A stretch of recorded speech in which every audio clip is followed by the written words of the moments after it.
It's Doro right here on your classic metal show with All We Are. And just before that, we heard something from Images of Eden from their Soul Rise release with Shield Me, along with Harvest Day. And I guess joining us via the Skype is the guys from Images of Eden. Welcome to the Classic Metal Show, guys. How's it going, Neely? Thank you. Good. Wow, this is quite an experiment in technology, right, Chris? Well, we tried to have a fourth and we just could not figure it out, but we've got three, so that's brand new for us. So there we go. Right, it's just like Genesis, and then there were three. Exactly.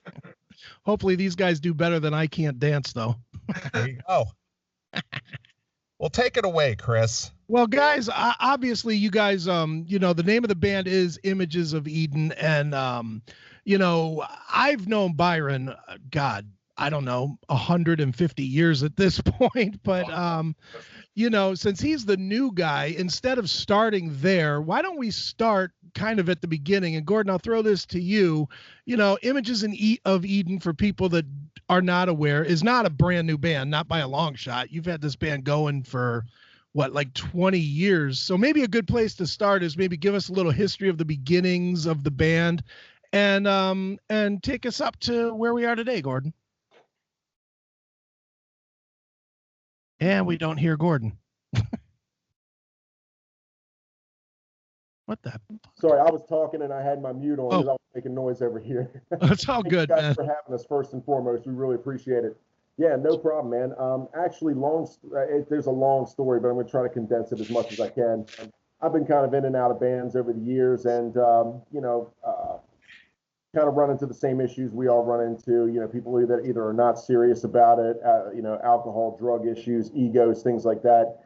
And over the years when I was growing up, I learned a bunch of the instruments. I learned guitar, vocals, bass, keyboards. So after kind of negatively parting ways with a band back in '98, I had a good friend of mine who was a session drummer who said, "Listen, man, you've been writing all this stuff. Let's get this thing started. Let's get your first album going and, form the band and all this good stuff." So I had a pretty set vision, a very uplifting vision of kind of hope and strength and kind of overcoming life's obstacles. Had a collection of songs. A friend of mine went into the studio, laid down session drum work. I did everything else: vocals, guitar, bass, keyboards, everything. Kind of used that as the first Images of Eden album. And that was actually used to kind of piece together the first lineup. Once we put the first lineup together, we recorded the second album, Sunlight of the Spirit. Had a few member changes after that, so it was almost a full change again for the third album, Rebuilding the Ruins. But after that, a lot had happened. I moved out of state, moved around a little bit, had done a lot of vocal for hire work, and it was right around that time that I ran into, or actually got connected with Steve Dorsum and with the band Born of Fire. Steve was actually in a band called Born of Fire and had been for many years, and they needed a vocalist to do their album Dead Winter Sun. So I listened to the material. I really liked the guys. I said, your material is great. You guys are really cool. Let's do this. Did vocals for Dead Winter Sun, and Steve and I kind of co-released that together. And I mean, immediately we hit it off like we were like yin and yang when it came to music. Sure. As far as music goes and as far as the business goes. So right around that time, I was really, I started kind of more of a shift. The first three Images of Eden albums were more like prog metal. Two of them were released on Nightmare Records. And all I can say is after Rebuilding the Ruins, I had a little bit of a wiring change, and I wasn't really into going down the prog direction. I was going more along the sort of a mix between sort of a modern metal and a classic metal direction. And that's when Soul Rise got written, and we basically reformed from scratch for Soul Rise. And when Steve entered the picture, like I said, we saw eye to eye and just kind of ran with the ball, and this thing just started taking off. Well, perfect. Well, let me ask you guys. It doesn't really matter who answers this question, but in this day and age, with digital downloads and basically music. And I hate to say this, but it is the truth. Music being very disposable these days and getting lost because so much of it is out there. And, most independent bands release their music via social media. And now, with the ability to market it through download platforms such as Spotify. What's in it for a band like Images of Eden? Hey, Neely, one thing I think that's important about music is no matter what the state of the business might be or the condition of the business might be, music is art. So at a minimum, we leave this for the world as a statement of posterity and of where these people that got together to make this music, produce an art form that has value to the world from a posterity point of view. I think that's very important because that's something that is unique and it's beautiful and it leaves art to the world. And when you leave art to the world, that's a good thing you're doing for the world, regardless of the state of the business. So in terms of the business, obviously it's kind of hard because nobody buys CDs anymore, and we all get that totally. But we still love to play, and we love to play from our hearts, and that's why it's so important that we do this kind of music, because it has a really great positive message to it. And I think that's something that the world can appreciate long after we're gone. Right, absolutely. And, Chris and I have been doing this show going on 24 years, and this is a non-profit show. It's not sponsored. It's all funded from me, and we only do it for the love of it, the same way you guys do your bands for the love of it. So that's a great take because, as far as a monetary aspect of bands these days, I'm always curious as to what keeps musicians going and why they do it if they, end up having to come out of pocket for it. Yeah, it's pretty much in the DNA. If you're a musician, it's not really what you do, it's basically what you are. So, I mean, even if we, ended up in the negatives, this is just something, if I didn't do music, I mean, clearly I'd be dead. It's the one major thing that keeps me alive. And I think a lot of musicians will tell you the same thing. If you're in it for the paycheck, you should quit immediately and move on to something else. Right. Yeah, if you're in it for the money, you're in the wrong business. I mean, just to go back to what the guy said, I mean, you're doing it for the love of the music, for the love of doing it, just like you're doing what you're doing. And if you go in it like that, you won't be as disappointed. And if you go in it the other way, you're going to have a real struggle with the business. But understanding the business and understanding there is ways to make money, it's just changed in today's world. So it's a lot. You got to go out and perform live. You got to tour. You got to do all that. And yeah, product sales and CDs will be minimal, but they'll still be there.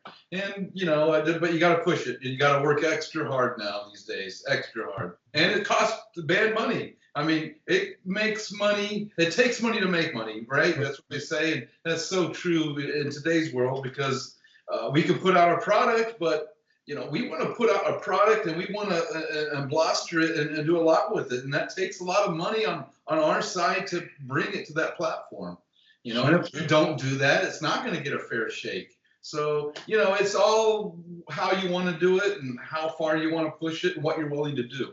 Right. Well, Steve, one thing I want to go back to what Gordon had said, and I wanted to ask you is, and I guess this plays in well with the money, is you obviously, prior to coming into the band, you had your own band with Born of Fire, and obviously Gordon worked with you, but you had, I'm assuming, what was a workable entity for you. What made you decide to kind of jump over to doing Images of Eden, which obviously it's another band, but it's not, I don't know. I get your question. And I'll try to answer it. But when Gordon and I, just referring what he stated earlier, when we first got together, the first time we met after he recorded the record for Born of Fire, all the audio for it, we got in and did a music video. That's the very first time we ever met in person after the recording was already done. So it was a little strange, but it was so cool at the same time. We talked about he had Images of Eden kind of going on and he did this to help us out too. And I really wanted to give Born of Fire a really fair a fair shake, a fair try. That we just put our record out. I wanted to see what we could do with it, see if there were some touring opportunities that may come up that I would really want to pursue, because I really put a lot of work into it. And he definitely understood it. So we really ran the course with Born of Fire, to be honest with you, and tried to do some things with it. And we were on a European label, and there wasn't a whole lot of push, and we didn't have a whole lot of money to do any more than we already have done for that. And to make a long story short, it somewhat dissolved a little bit, I'm sorry to say, in a way. And I started looking at Gordon's, I don't want to say project, but band, Images of Eden. And once I really started listening to everything, it really started soaking it in. It hit me and it grabbed me. And it was like, whoa, okay, I get this, and I'm really on board with it. And the more I started working with it, the more I opened myself up to it. I was really, really, really locked in and on board, and really wanting to go. Really, as older musicians as we are, I really wanted to give this one heck of a last try, so to speak. You know what I mean? Definitely, man. And Byron, I got to ask you, and it's funny because you and I do chat fairly regularly online and whatnot, but you were like a year and a half ago, you were in another band that was ready to go. And it was completely there. You and I were talking about having you on the show, and you were going to send me music. And then you were in this band. And it was like, whoa, something changed here, know? So how did you end up here when you were really right on the cusp of putting out something else? Well, as you can remember from all the posts that I was doing on Facebook and the posts the band was doing on Facebook, we were playing a lot of shows. Right. Obviously, I'm referring to Rogue Society. And the band was great. We had a great live show. A lot of people were coming to the shows. We were playing a super popular club here called BLK that does really well, and we were doing really, really well at it. And we were writing an album. We started recording the album, and it got to the point where we did all that for about the span of about a year and a half, and then it all came to stop. And the reasons why it all came to stop, I just don't want to get into, publicly, but it's nothing bad, but it just had to stop. Bands sometimes stop because they stop. And this band just stopped. So once that happened, I just started looking around for other projects, other bands to look into that could be a part of. And I reached out to Steve, because I met Steve about when was it? Last year, right? Last year, yeah. Last year, I asked him for actually I reached out to him from a video perspective, because he does video, and then we stayed connected, and then I stayed in touch with Steve, and then I went to go see Images of Eden the first time they played here in Phoenix, and I kept watching the band. I was loving the band, loving everything I was doing. I became friends with Gordon, and then I let these guys know that I'm open and available for anything that might come up if you know anybody that needs somebody. And then they approached me and said, well, we'd like to chat with you about playing guitar for us, because our other guitar player, Carlos, may not be able to make a couple shows. And that's where it started. And that's how we got connected. Mm-hmm. Well, perfect. Story. Well, you guys are going to, we were talking about it earlier on the show that you guys are going to go out with Metal Church and Doro, which are two favorite bands here on the Classic Metal Show. And as a guitarist, what's your thoughts on Kurt Vanderhoof there, Byron? Love it. I love the new material. I've been listening to it. It's great. I love the Ohm song. Do you like that song? It's kind of cool. Because I'm really Chris hates that song. Neely likes it. I can't stand it. Just when he starts with that home, just sing a fucking word. It's this yoga chant that he does that he put into a song. Honestly, I think Kurt's playing is great. I'm super excited to hear them live every night. It's gonna be great. Yeah, it's gonna be awesome. Well, I'm going to check you guys out here in Chicago in May, and hopefully I'll be able to hook up with you and awesome get to know you a little bit in person. But getting back to touring with the guys, how did this come about? How did you guys get on that bill there, Byron? Steve could probably answer that better than myself. Yeah. Well, after Gordon and I got this record put together, we had Bill Matoyer mix and produce it, and he kind of helped us out. And anyway, he turned us on to Pavement, and Pavement ended up liking us, and we ended up signing a deal with them. Now, the reason I'm mentioning Pavement is because they've been very instrumental in everything that we've been doing and the success of our record at this young age that we're at right now with Pavement. They go the extra mile for their bands, and I don't know if it's just for us or all their bands, but they really took a liking to us. They really, really worked their asses off to get us some extra opportunities, and this is where this kind of came from. So we were doing pretty good on radio. We were charting radio, and that was really good for a band right out of the box, so to speak, with Pavement. And we peaked at number 22, and we were charting for about 8 weeks, and and that kind of really got things buzzing. And so he was friends with the guy that works at TKO that handles some of these bands, and just the word came around that they were needing a support group, and they got our EPK and package, and they liked it, and they offered us a tour slot. And so we've been working on it. It was supposed to be actually right now, to be honest with you, in the winter months, but they changed it and extended it to the spring, thankfully. Sure. And because from Arizona, I don't even own a pair of pants, but so I don't have a problem with all that. But anyway, but the label helped us secure the tour, and that's kind of where we're at with it. Now we're just planning and preparing and taking advantage of this opportunity to go do our thing. Sure. Now, obviously, that is a testament to how strong Soul Rise came out, at least to what the people that are spending the money think of the record. Gordon, I'll throw this to you. With this record, and with it gaining so much attention and a willingness from the label to spend money, what differences do you hear in this release from other releases that you think are the reasons that the label is willing to invest in you right now? That's a hard question to answer. Really, without getting extremely long-winded, Past Images albums, we struggled and basically screamed hard and loud but barely get heard.